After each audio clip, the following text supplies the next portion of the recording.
Hello, I'm Philip Brunelle, Artistic Director and founder of Vocal Lessons and organist, choirmaster at Plymouth Congregational Church in Minneapolis. So each day I have selected a different composer to feature, and today it is the American composer Calvin Hampton, born in 1938, passed away in 1984. For many years, he was the organist at Calvary Episcopal Church in New York City, and he was an amazing organist. He loved not only to play the standard repertoire, but he loved, for instance, he did his own organ transcription of pictures at an exhibition, which was stunning to listen to. He also, at Calvary, for about, I'm going to say 10 or 12 years, had a series called Fridays at Midnight, which was packed every Friday for an organ recital at midnight that Calvin played. I met him in the 1970s and knew about some of his anthems, and also the fact that he had composed a number of hymn tunes. And I'm going to play two of the hymn tunes. They're great tunes. I wish that more people knew them and would sing them, because they're a little tricky, but they're delightful to hear and wonderful to sing. This is his setting of "Let All the World in Every Corner Sing," the words of George Herbert. So the melody is just this.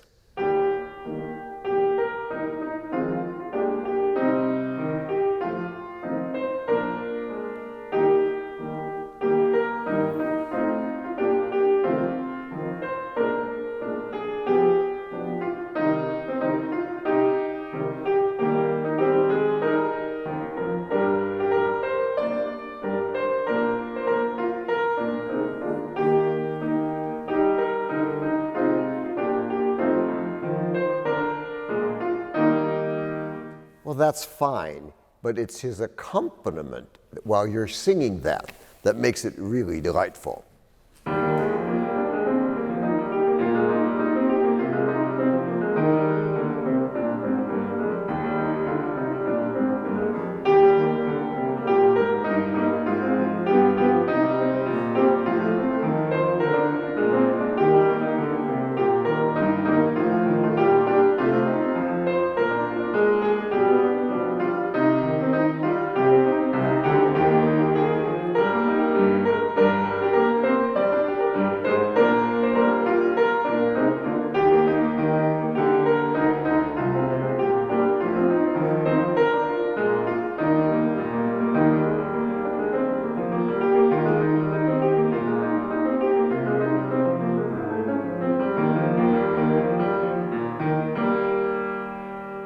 Sort of like that at the end. Anyway, he also composed another wonderful tune, which I, again, wish we all sang, and that is his tune for "My Country 'Tis of Thee." And there's nothing wrong, of course, with it. But listen to what Calvin did, his wonderful tune.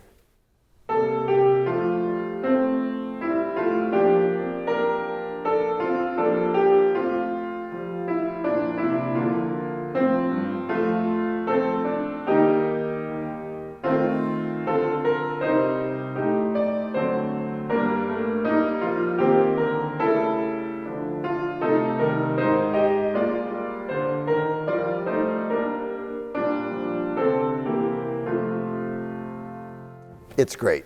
So all of those are in a book that he published that was called the Calvin Hampton Hymnary.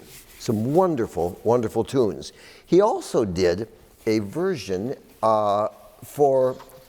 this was typical of what he did at Calvary Church, a version of "All Glory, Laud, and Honor." And I love his directions for us. The choir and clergy process either silently or to organ music. After the blessing of the palms, the choir sings the anthem while the palms are distributed to the congregation. Then, "All Glory, Laud, and Honor" begins. And a second procession perhaps including the congregation, may take place with everyone moving around the interior of the sanctuary or moving out of doors by a rear exit and coming back inside through the main doors, in which case it would be better if the organist played some other festival music until the procession reappeared at the front doors. That would be Calvin. Here is what he did with All Glory, God, and Honor. You had the familiar melody, of course.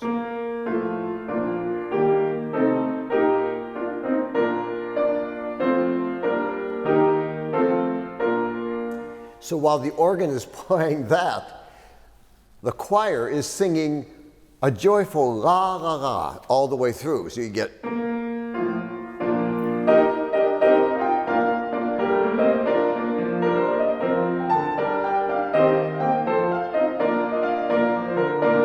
all the way through. It's wonderful music. He also devised on Christmas Eve at Calvary Church a star that appeared in the back balcony on some kind of a rope, and at the appropriate time made a zoom down to the front of the sanctuary. That would be Calvin. He came here to Plymouth Church in the 1980s, did a wonderful recital, but what I do remember about the recital is that he arrived and had forgotten his shoes. So he thought he'd have to play it in his tennis shoes. But we did find him some shoes, so he didn't have to. And in 1980, at the American Guild of Organists convention here, he did a great recital at Northrop Auditorium, where he played the César Franck Symphony that he had transcribed for organ. A wonderful man, a very talented organist, and a delightful person. In 1981, I commissioned him to write a piece for Palm Sunday for Plymouth Church. He did the words of Fortunatus, and it was the text, "Sing my tongue, the glorious battle." And in the third movement is that text, "Faithful cross, above all other, one and only noble tree." It's a beautiful movement for the choir. So you hear this.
Music of Calvin Hampton. Have a wonderful day.